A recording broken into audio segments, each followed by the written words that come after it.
I'm obsessed with it, with win or bust.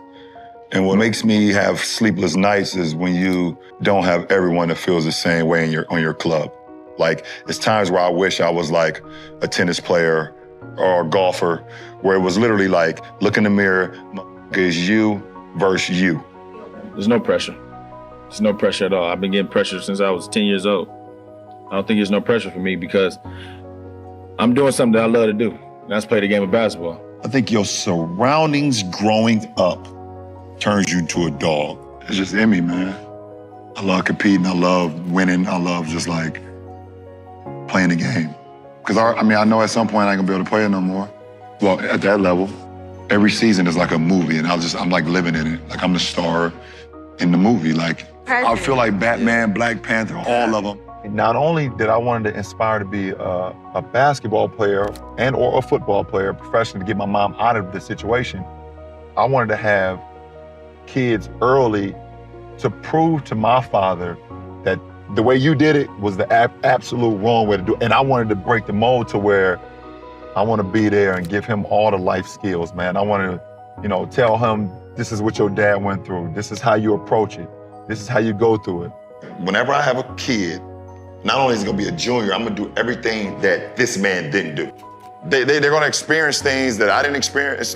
The only thing I can do is give them the blueprint, and it's up to them to take their own course whenever that time happens. All you can do and hope at the end of the road is that you've given your kids enough life lessons to where when it's time for them to live their life, then they can flourish on their own. I wouldn't pick my kids to stop playing ball, but I will stop ball to make sure my kids are straight. Everyone is so happy when we all on the same level. Exactly.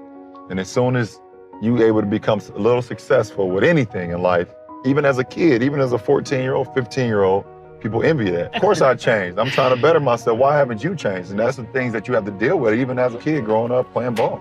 I knew when I got drafted as an 18-year-old kid that I could play the game of basketball and play it at a high level even against grown men. One thing I didn't know is that the success I would have. I prayed on the success. I worked my tail off for the success, but had no idea the success I had. And it's just been very humbling and gratifying. The best teacher in life is experience. And I think over the course of my career, I've just gotten better with every facet of my game. There were times where I didn't really have a low post game. I wasn't a low post threat. There was times where I wasn't a threat from the mid-range. There was times where I wasn't a threat from the outside. There were times where you could literally just try to bait me into doing things that I wasn't great at. For me, I always tell myself, I'm gonna commit to the game. I'm gonna train, I'm gonna prepare myself physically, mentally, spiritually to give to the game if you wanna be great. It's a very, very small number of people who get the opportunity to do what we do and inspire people all over the world. For me, I'm trying to push the limit. What's the limit? I don't know. I hope I don't know. I hope I never see it. To feel that adversity, to feel that tension is what brings out the best in us. Your whole motivation, besides trying to win the game, obviously, is to shutting up the opposing fans and opposing crowd. I set out a goal 2 years. When I came back to bring a championship to the city, I gave everything that I had. I poured my heart, my blood, my sweat, my tears to this game, and against all odds, I don't know why we want to take the hardest road. I don't know why the man above gives me the hardest road, but it's nothing the man above don't put you in situations that you can't handle. And I just kept that same positive attitude, like, instead of saying, why me? They're saying this is what he want me to do. I'm true to the game, and I know what I bring to the table.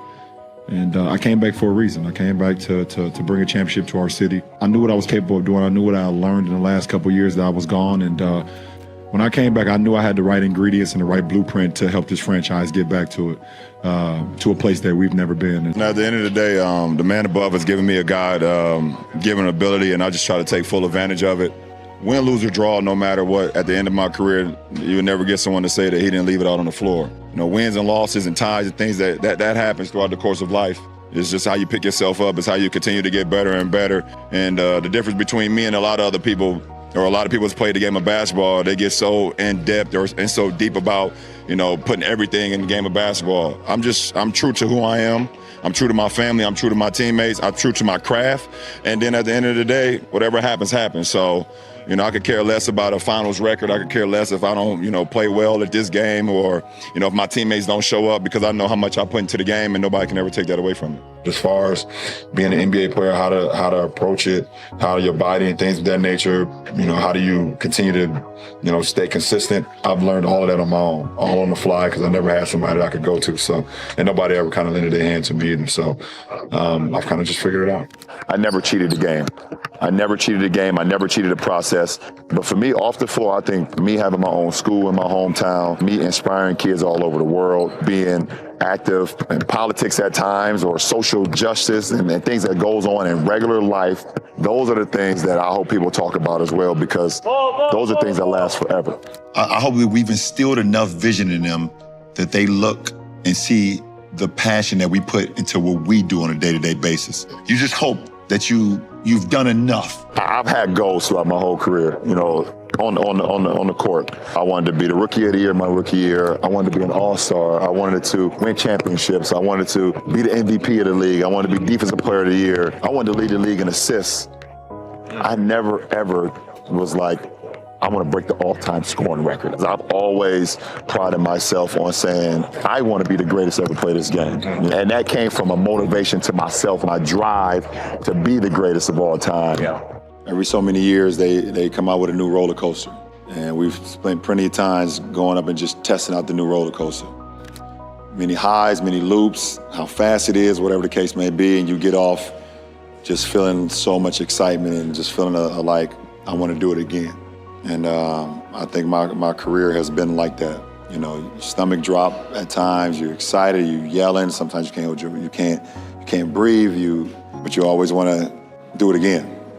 It's been a pleasure and an honor so far in my career within these 20 years that through the ups, through the downs, through the ins and outs, through the trials and tribulations, I've always maintained me. And I've done it my way. I didn't want to emulate anybody. I wanted to give praise to everyone that came before me. I wanted to acknowledge that I'm a historian of the game, but I didn't want to emulate nobody. I wanted to be myself. You know, if you stay true to yourself, I think you always feel better about the outcome, win, lose, or draw in life. You feel that you're never going to make it out. You feel like the statistics are built up against you. You feel like the system is built against you to not succeed. You feel like there's no way that you're ever going to have an opportunity for your dreams to become a reality. I had dreams every day of playing in the NBA. I had dreams every day of being an inspiration to so many people. I always felt it was my job and my responsibility to come out and play the game at a high level and be as great as I can be, because there is a kid in the inner city somewhere that's looking for inspiration and that's gonna need it and maybe get it from me. So I'm LeBron James from Akron, Ohio, from the inner city. I'm not even supposed to be here. That's enough. Every night I walk into the locker room, I see a number 6 with James on the back. I'm blessed. So what everybody say about me off the court don't matter. I ain't got no words.